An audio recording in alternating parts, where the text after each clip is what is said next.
இப்போ ஒரு இன்வெஸ்டருக்கு வந்து 10% ரிட்டர்ன் போதும், எனக்கு 10%க்கு மேலே வேண்டாம் அப்படின்னாக்கா அவங்க இண்டெக்ஸிங் பண்ணலாம், தப்பில்லை. பட் 10%ங்கிறது இந்தியாவில் இன்ஃப்ளேஷனை பீட் பண்றதுக்கு போதுமான ரிட்டர்னா? இந்த கேள்வியே கேட்டுத்தான் ஆகணும். அதுவும் இதுல இன்ஃப்ளேஷனுங்கிறது ரெண்டு விதமா பார்க்கப்பட வேண்டிய ஒன்று.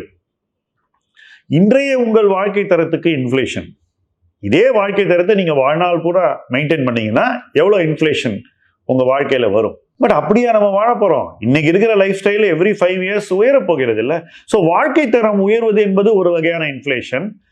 அந்த உயர்த்தப்பட்ட வாழ்க்கை தரத்துக்கு எவ்வளவு பணம் தேவை, அது எப்படி இன்ஃப்ளேஷன் ஆல் பாதிக்கப்படுகிறது அப்படிங்கிறது இரண்டாம் கட்ட inflation. So you are inflating your life style, that life style inflates itself. So அதுல வந்து செகண்டரி லெவல் இருக்கு.